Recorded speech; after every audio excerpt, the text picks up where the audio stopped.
kalian dalam keadaan baik. Hari ini kita berjumpa lagi di kelas fisika bersama Miss Nidia. Nah, jadi hari ini Miss Nidia mau membuat pembahasan beberapa soal mengenai alat pengukuran panjang. Karena minggu semalam ketika Miss lihat ternyata nilai kuis anak-anak Miss semua tergolong rendah. Bisa jadi karena kalian tidak melihat video pembelajaran yang sudah Miss berikan, atau memang karena belum mengerti. Oleh karena itu hari ini Miss mau berikan beberapa contoh soal hasil pengukuran jangka sorong dan mikrometer sekrup, kemudian Miss bahas. Nah, Miss harap ketika kalian melihat video ini kalian dapat mengerti lebih baik lagi, supaya nanti nilai kuisnya lebih tinggi, jangan seperti minggu semalam. Nah, soal pertama katanya berapakah hasil pengukuran yang ditunjukkan oleh mikrometer sekrup di bawah ini. Ingat ya nak, mikrometer sekrup itu mempunyai ketelitian 0,01 mm. Jadi untuk rumusnya hasil pengukuran sama dengan skala utama ditambah skala nonius dikalikan dengan 0,01 mm. Ingat ya, ini ketelitiannya. Nah, untuk skala utama di mikrometer sekrup, lihatlah di bagian yang sebelah sini, di skala tetapnya, yang sebelum garis ini, yang sebelum skala putarnya. Otomatis kan garis terakhir yang ini karena yang ini. Nah, berapa nilai garis ini? Kalau yang ini 0 dan ini 1, berarti satu garis pendek yang berada di antara 0 dan 1 itu bernilai 0,5. Oleh karena itu, yang ini 0,5, 1, 1,5, 2, 2,5, 3, 3,5, 4, 4,5. Berarti skala utamanya kita pakai 4,5 ditambah. Nah, skala nonius, lihat bagian yang sebelah sini, di bagian skala putar, di bagian skala nonius, yang berhimpitan dengan garis skala utama yang ini. Oke, yang berhimpitan sama garis ini ya nak ya. Berarti kan kita pakai dia yang ini, karena dia berhimpitan ya kan. Nah, kalau contohnya ini 10, berarti yang ini 11, atasnya 12, 13, 14, 15. Karena kita pakai garis yang ini, berarti kita pakai skala noniusnya itu angkanya 11 dikalikan dengan 0,01 mm. Nah, itu sama dengan 4,5 ditambah 11 kali 0,01 itu 0,11 mm. Itu sama dengan 4,61 mm. Berarti yang ini ya. Nah, selanjutnya katanya berikut adalah alat ukur yang memiliki ketelitian yang sesuai kecuali katanya. Berarti Miss bikin dulu tabelnya.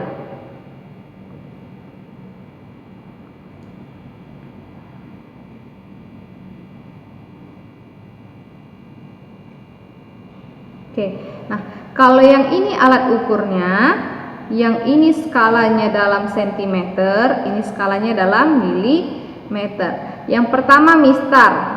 Mistar itu punya ketelitian dalam sentimeter 0,1 cm. Dan kalau contohnya dalam milimeter itu sama dengan 1 mm. Kalau pita ukur, dia memiliki ketelitian dalam sentimeter itu sama kayak mistar, ya ini 0,1 cm. Dalam milimeter juga dia 1 mm. Nah, kalau untuk jangka sorong memiliki ketelitian 0,01 cm atau sekitar 0,1 mm. Dan untuk mikrometer sekrup dia punya ketelitian 0,001 cm atau 0,01 mm. Berarti kita tinjau optionnya. Yang A katanya mistar 0,1 cm, berarti benar. Pita ukur 0,1 cm, benar.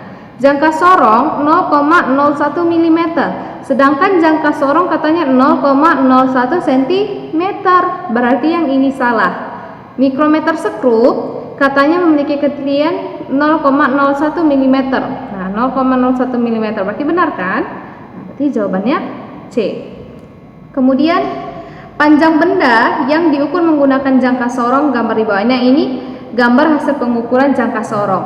Jangka sorong itu memiliki ketelitian 0,01 cm. Rumusnya juga hasil pengukuran sama dengan skala utama ditambah skala nonius dikalikan dengan 0,01 cm. Nah, untuk skala utama, lihatlah semua garis yang mengarah ke atas yang sebelum garis 0 ini. Berarti kan garis atas yang sebelum garis 0 itu kan yang ini kan, nah, garis yang ini. Berarti kita pakai untuk di skala utamanya itu 21 ditambah. Nah, skala nonius, lihat garis yang bawah yang berhimpitan sama garis atas.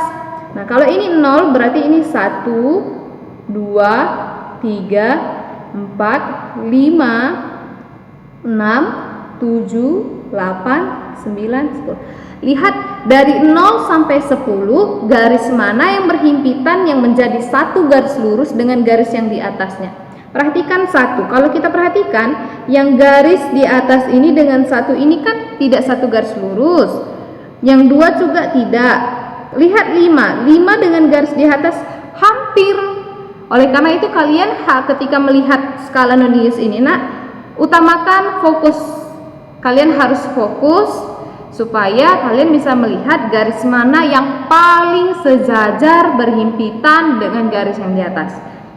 Bandingkan yang 5 dengan yang 7. Kalau kita lihat yang 5 dengan yang 7, dia bakal lebih fokus di 7, dia bakal lebih berhimpitan dengan garis di 7. Oleh karena itu kita pakai skala noniusnya itu 7 dikalikan dengan 0,01 cm. Berarti itu sama dengan 21 ditambah 0,07 cm. Makanya hasilnya nanti 21,07 cm. Oke, berarti jawabannya yang B. Oke, soal yang terakhir. Bacaan pada mikrometer sekrup tersebut adalah, ingat, mikrometer sekrup itu dia memiliki ketelitian 0,01 cm. Rumusnya hasil pengukuran sama dengan skala utama tambah skala nonius dikalikan dengan ketelitiannya, yakni 0,01. Ini dalam mikrometer ya, bukan sentimeter. Nah, berarti 0,01 dikali milimeter. Oke, lanjut. Skala utama. Skala utama, lihat skala tetapnya yang sebelum garis ini. Berarti kita pakai yang ini kan? Berarti ini 6. Berarti skala utamanya kita pakai 6. Nah, skala nonius, lihatlah semua garis yang di sebelah sini. Sebelah sini ya. Yang dia di skala putar, di mana garis yang kita ambil itu garis yang harus berhimpitan dengan garis ini. Oke, garis panjang di skala utama. Berarti kan kita pakai yang ini karena yang ini kita pakai. Berarti kalau ini 20, yang ini 21, ini 22, yang ini 23, ini 24, 25, 26. Berarti skala noniusnya itu sama dengan kita pakai 26 dikalikan dengan 0,01 mm. Berarti nanti hasilnya 6 tambah 26 dikalikan 0,01 itu sama dengan 0,26 mm. Berarti nanti hasilnya jadinya 6,26 mm. Oke, berarti jawabannya C. Nah, demikian dulu pembahasan kita pada kali ini. Miss harap kalian lebih mengerti lagi tentang membaca hasil pengukuran jangka sorong dan mikrometer sekrup. Setelah kalian menonton video ini, Miss percaya kalian pasti bisa mengerjakan kuis dan tugasnya lebih baik lagi. Jadi Miss harap nilai kuisnya jangan seperti minggu semalam, harus lebih baik lagi, bila perlu dapat 100 ya nak. Oke, sampai jumpa di pertemuan fisika selanjutnya.